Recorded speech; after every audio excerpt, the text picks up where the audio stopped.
ચાલો આજે આપણે એક એવી સફર પર નીકળીએ જે આપણને આફ્રિકા લઈ જશે. એક એવી ભૂમિ જે માત્ર વિશાળ અને વૈવિધ્યસભર જ નથી, પણ જ્યાંથી આપણા સૌના ઇતિહાસના મૂળ જોડાયેલા છે. પણ એક સવાલ હંમેશા પૂછાય છે કે આફ્રિકાને માનવતાનું પારણું કેમ કહેવામાં આવે છે? શું છે એવું આ ખંડમાં? સારું, આ સવાલનો જવાબ છે ને એ એના ભૂગોળમાં જ છુપાયેલો છે. તો આફ્રિકાને સમજવાની શરૂઆત ક્યાંથી કરીએ? સૌથી પહેલાં તો એના કદ અને દુનિયાના નકશા પર એની જગ્યાને સમજવી પડે.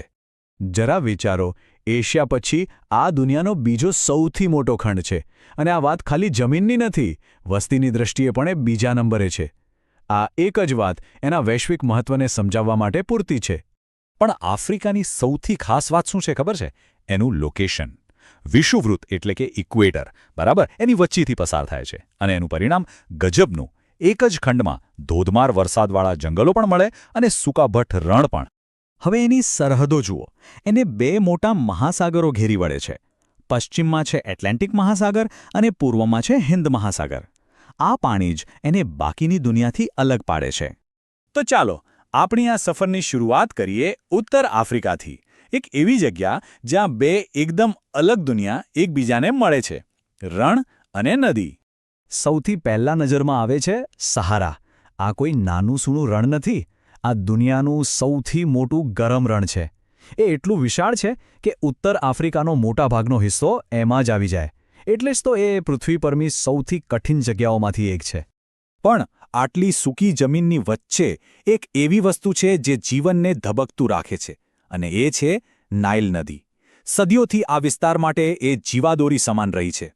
ખબર છે, નાઇલની જે સફર છે ને એ પોતે જ એક કુદરતી કરિશ્મા છે.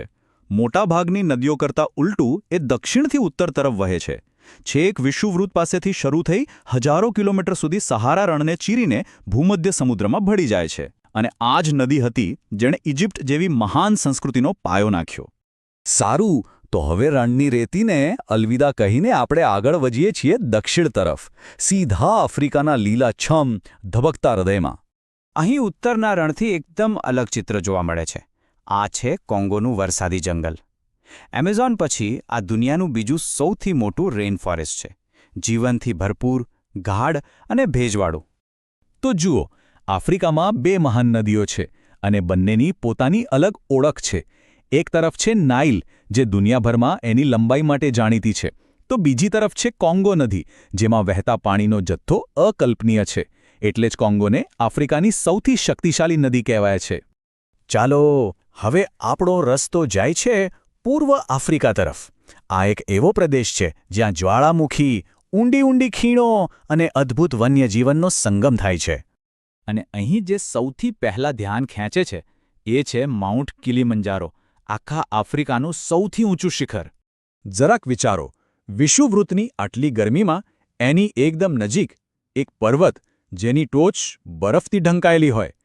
આ જ તો કિલીમંજારોની ખાસિયત છે, એક સાચી કુદરતી અજાયબી.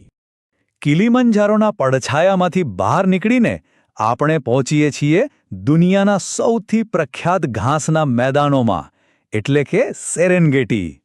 હા, આ એ જ જગ્યા છે જે સફારી પ્રેમીઓ માટે સ્વર્ગ ગણાય છે. અને અહીં કોણ રહે છે? સવાનાના અસલી રાજાઓ. સિંહ, હાથી, જિરાફ, ઝીબ્રા, આ બધા જ શાનદાર જીવો આ ઇકોસિસ્ટમની ઓળખ છે. પણ પૂર્વ આફ્રિકાનું મહત્વ ખાલી આ જંગલી પ્રાણીઓ પૂરતું નથી. એ આપણા બધાના ઇતિહાસ માટે ખૂબ જ મહત્વનું છે. અહીં આવેલી છે ધ ગ્રેટ રિફ્ટ વેલી. અને આ ખાલી એક ભૌગોલિક ખીણ નથી. આ એ જગ્યા છે જ્યાં આપણા સૌથી જૂના પૂર્વજોના અવશેષો મળી આવ્યા છે. અહીંથી જ આપણને પેલા શરૂઆતના સવાલનો જવાબ મળવાની શરૂઆત થાય છે. તો ચાલો, અત્યાર સુધી આપણે જે પણ જોયું, રણ, નદી, જંગલ, પર્વત, એ બધા ટુકડાઓને જોડીને એક મોટી તસવીર બનાવવાનો પ્રયત્ન કરીએ. આપણી આ ટૂંકી યાત્રા દક્ષિણ આફ્રિકામાં પૂરી થાય છે. આ વિસ્તાર એની જમીનની અંદર છુપાયેલી સંપત્તિ માટે જાણીતો છે. સોનું, હીરા, આ ખનિજોએ જ એના ઇતિહાસ અને આર્થિક વિકાસને ઘડ્યો છે. તો ટૂંકમાં કહીએ તો આ છે આફ્રિકાના 4 ચહેરા. ઉત્તરમાં વિશાળ રણ, મધ્યમાં ગાઢ જંગલો, પૂર્વમાં રિફ્ટ વેલી અને જ્વાળામુખી, અને દક્ષિણમાં ખનિજની ખાણો. દરેક ભાગની પોતાની એક અલગ જ કહાની છે. આ બધી બાબતો પરથી એક વાત તો સાફ છે કે આફ્રિકાનો ભૂગોળ અને એનો ઇતિહાસ એકબીજા સાથે જોડાયેલા છે.